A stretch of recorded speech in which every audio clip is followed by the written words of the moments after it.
하나님 말씀은 구약성경 잠언 23장 9절에서 11절 말씀입니다.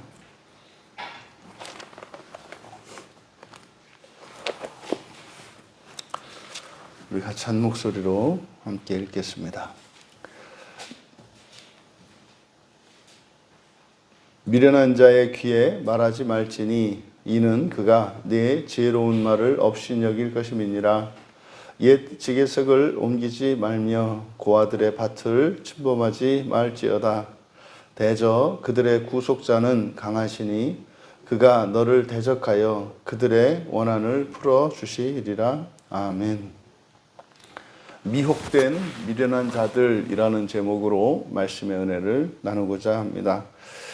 앞에서 우리가 이제 세상의 것에 미혹되지 말 것을 교훈을 얻었습니다. 이제 9절에서 이야기하는 미련한 자, 이 미련한 자라고 하는 이 캐실이라는 말의 번역인데, 미련하다라고 하는 이것은 뭐 이렇게 사고력이 떨어지거나 지능이 다른 사람들에 비해서 모자란 이런 것을 말하는 것이 아닙니다. 그래서 이런 세속적인 인간적인 우둔함을 말하는 것이 아니라 이제 성경에서 이야기하는 특히 이 잠언에서 말하는 미련함, 이것은 잠언 1장 22절과 18장 2절에 보면은 지식과 명철을 미워하는 사람입니다. 그래서 여기서 지식과 명철이다라고 하는 것은 구원에 관한 참 지식을 말하는 것이고, 또 하나님의 말씀을 깨달을 수 있는 그 명철을 말하는 겁니다.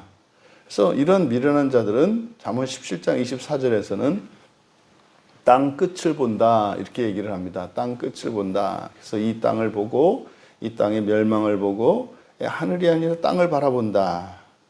또 이런 이들의 특징으로 잠언에서 열거되는 내용들을 살펴보면은 잠언 10장 18절에서는 참소하는 자라고 이야기를 하고, 잠언 10장 23절에서는 행악을, 그러니까 범죄하는 것을 낙으로 삼는 자들이고, 또 이렇게 악에서 떠나기 싫어하는 자들입니다. 그래서 잠언 17장 12절에서는 새끼를 빼앗긴 암콤, 새끼를 빼앗긴 암콤보다 만나면 더 위험한 것이 이 미련한 자다 이렇게 말을 합니다. 그래서 이들은 부모에게 근심이 되고 고통이 됩니다. 그래서 이들은 또한 그들의 입술은 다툼을 일으키고 매를 자청한다라고 이제 잠언에서는 설명하고 있습니다.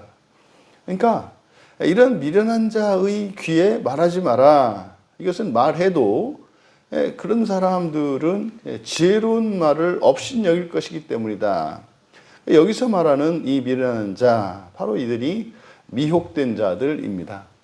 이 세상의 가치에 매몰되어 있는 사람들은 자신에게 멸망에 대한 이야기를 해 주어도 그런 것을 가소롭게 우습게 여기고 귀담아 듣지 않을 뿐만 아니라 오히려 그것을 모욕할 것이기 때문에 이야기하지 말 것을 말합니다만, 이것은 뭐 이렇게 말하지 마라 이런 의미이기보다 앞에서 설명했던 이 세상의 것에 미혹이 되면 이렇게 미련한 자가 된다는 것을 말합니다. 그러니까 주변에 미련한 자가 있으면 내버려 둬라 이런 의미이기보다는 우리들이 미혹되어서 미련한 자가 되지 않도록 주의할 것을 미련한 자에 대해 소개함으로써 우리에게 교훈을 주는 겁니다. 다음으로 또 이렇게 미혹된 자들의 또 다른 특징, 10절에 보면은 옛 지석 이렇게 되어 있습니다. 옛 지게석 이렇게 되어 있습니다만, 앞에 잠언 22장 28절에서도 나왔던 내용이죠. 그러니까 이것은 잠언 22장 28절에서도 옛 지게석 이렇게 되어 있습니다만, 옛이라고 번역한 이 올람은 옛이 아니라 영원한, 그래서 영원한 경계죠. 지게석, 개불 경계입니다. 영원한 경계. 그래서 영원한 경계를 움직이지 않게 해라. 그래서 영원한 경계 1차적으로 이스라엘 땅의 각 지파별로 여호수아가 이제 가나안 땅에 들어갔을 때 땅을 분배했을 때의 그 경계, 1차적으로 이스라엘 12지파의 그 영역을 말합니다. 또 근데 이것은 단지 땅의 영역만을 이야기하는 것이라 아니라 하나님께서 지으신 창조 질서를 의미하기도 합니다.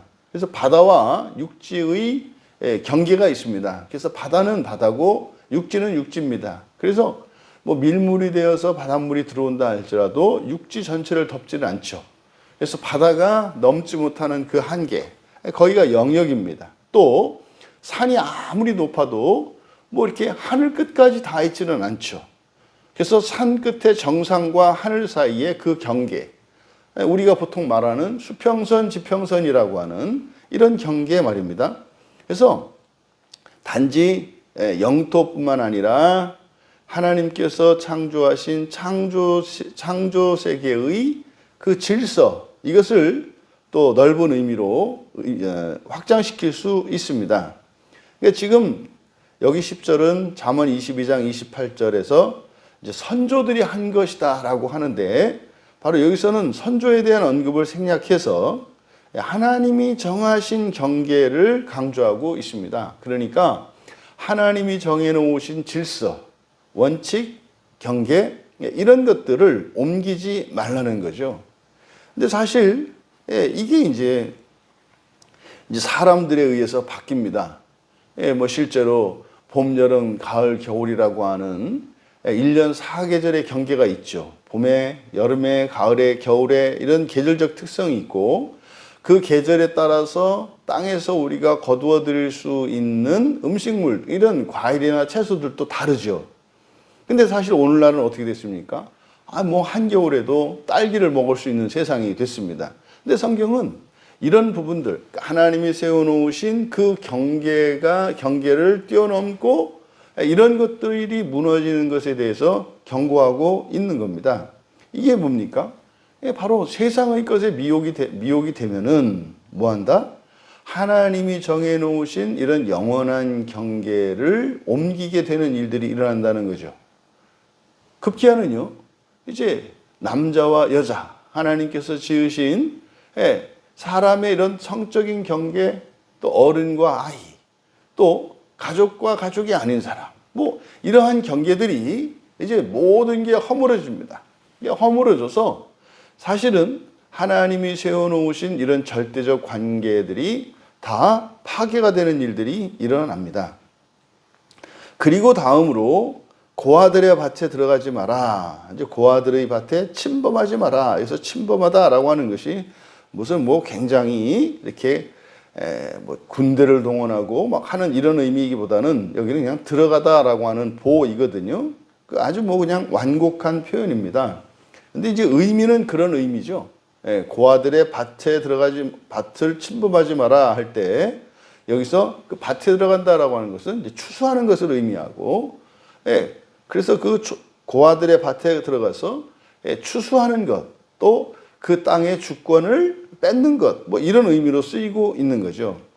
고아는 성경에서 말하는 대표적인 사회적 약자입니다. 그래서 절대적으로 보호받아야 되는 것이 바로 이 고아들이죠.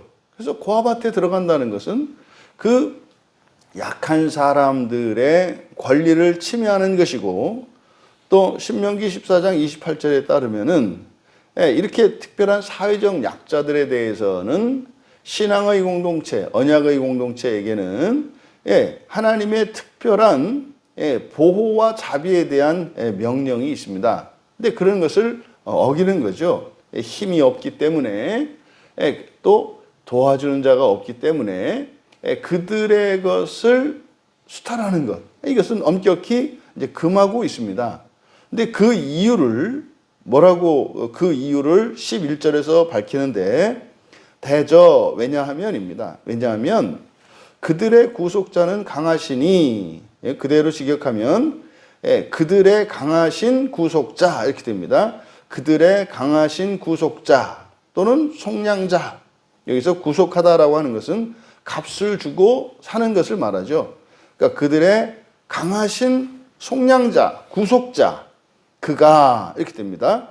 그들의 강하신 구속자 그가 너를 대적하여 그들의 원한을 풀어주시리라 이렇게 되어 있습니다마는 그가 너의 다툼을 싸우실 것이다. 너의 다툼을 싸우실 것이다. 그러니까 이때 너라고 하는 것은 앞에 10절에서 이야기한 고아들의 밭을 침범한 너이죠. 침범한 너인 거죠. 그러니까 바로 하나님께서 이제 가난한 자들을 수탈하려고 하는, 권리를 침해하려고 하는 사람들을 맞서 싸우실 것임을 이야기합니다. 그러니까 오히려 강한 자보다 예를 들어서 우리가 다투어야 된다면 강한 자가 있고 약한 자가 있을 때 사실은 누가 더 강하다? 약한 자가 더 강하다는 겁니다. 왜요? 약한 자는 하나님이 대신 다투어 주시기 때문에 약한 자가 더 강하다라고 말하고 있는 것입니다. 오늘 말씀을 통해서 우리들이 얻을 수 있는 교훈은 바로 세상에 미혹되었을 때 일어나는 일들을 이제 하지 말라고 하는 부정적인 명령을 통해서 세상에 미혹되었을 때 우리들이 어떻게 변화되는 것인지를 가르쳐 주고 있습니다. 그래서 첫 번째는 어떻다? 구원의 지혜를 업신여긴다. 구원의 지혜를 업신여긴다. 그래서 이 구원이라고 하는 것은 현세적이고 물질적일 뿐만 아니라 종말론적이고 영적인 것 모든 것을 포함합니다. 그래서 살아날 수 있는 길, 영광스러운 길, 선하고 의로운 길을 밝히는 이런 구원의 지혜를 업신여긴다. 그러니까 세상에 미혹되었다라고 했을 때 그것이 엄청나게 탐욕적이고 이기적이고 그렇기만 한 이런 것이 아니라 구체적으로 구원의 지혜를 업신여기는 그것이 바로 세상에 미혹되었기 때문이라고 말합니다. 두 번째는요, 영원한 경계, 하나님이 세워놓으신 이런 창조 질서를 사람의 질서로 바꾸려 든다는 거예요. 그러니까 당연한 것을 따르는 것이 아니라 그것을 거스르고 그것을 바꾸려고 한다는 거죠. 남자와 여자의 어떤 성의 질서, 어른과 아이의 또 계절의 시간의 이러한 모든 것들, 하나님이 정해놓으신 이런 세상의 질서를 이것을 사람의 질서로 바꾸려고 한다는 거죠. 그러니까 요즘에는 그러지 않습니까? 당연한 것조차도 당연한 것으로 받아들이지 않고 그것을 거스르고 바꾸려고 하는 이것을 마치 그것이 무슨 창의력이고 창조력이고 이것이 선한 것인 양 착각하는 경우들이 있는데 그것은 바로 이 세상에 미혹되었기 때문에 그렇게 한다고 이야기를 하는 겁니다. 그리고 세 번째로는 세상에 미혹되면 어떻다? 사회적 약자들을 보호하거나 그들의 권리를 존중하지 않는다는 것입니다. 그러니까 세상의 것에 미혹되면 오히려 세상의 것을 소중히 여기고 또 세상의 것으로 행복하게 되는 것이 아니라 오히려 하늘의 것을 추구할 때 오히려 이 세상의 것을 더 소중히 여기고 더 행복하게 되고 더 만족스러운 삶을 살아갈 수 있다는 사실을 우리에게 교훈합니다. 여러분, 우리가 몸으로 살아가는 인생이 있습니다. 그래서 우리의 몸으로 감각되어지고 또 우리가 느끼는 이런 인생, 육체적이고 물질적인 그런 인생이 있습니다. 하지만 보이지 않는 육체 너머의 인생이 있고 또 이 세상을 살아가는 것처럼 이렇게 차별이 있고 또 우리의 한계 상황 속에서 살아가야 하는 이 세상만, 이런 세상만 있는 것이 아니라 참으로 공평하고 의로우며 평화롭고 완전한 세상도 있습니다. 거기를 우리가 하나님의 나라라고 합니다. 이 세상을 살아갈 때 멸망하게 될 이 세상이 아니라 하나님 나라, 영원하고 완전한 그 하나님 나라를 향하여 살아갈 것을 성경은 우리에게 교훈합니다. 그리고 여러분, 그 나라는 어떻다. 이렇게 사회적인 약자들의 권리나 그들의 인권이 존중되어지는 나라라고 하는 것이죠. 부디 우리의 삶이 이 세상을 최선을 다하여 열심히 살아야 할 것입니다. 하지만 우리의 목표가 이 땅에 있지 말아야 할 것입니다. 그러면 오히려 이 땅에서조차 우리가 살고자 하는 또 원하는 바라는 그 모든 것들을 잃어버리게 될 것이라고 성경은 조언합니다. 오늘 하루 우리가 살아갈 때 이 세상의 것에 미혹된 그런 미련하고 무무하고 파괴하는 자들이 아니라 비록 이 땅 가운데에서 고난 가운데 있을지라도 영원한 그 나라의 소망을 놓지 않고 승리하시는 한날이 되시기를 주님의 이름으로 축원합니다. 존귀하신 하나님, 눈에 보이는 세상이 다가 아니요 또한 저희들이 감각하는 그것이 다가 아니라 감각 너머에 또 이 세상 너머에 영원한 그리고 완전한 하나님의 나라가 있음을 믿습니다.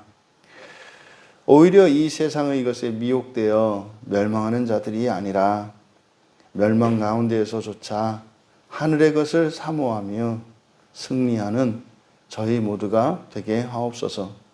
감사하며 예수님의 이름으로 기도하옵나이다.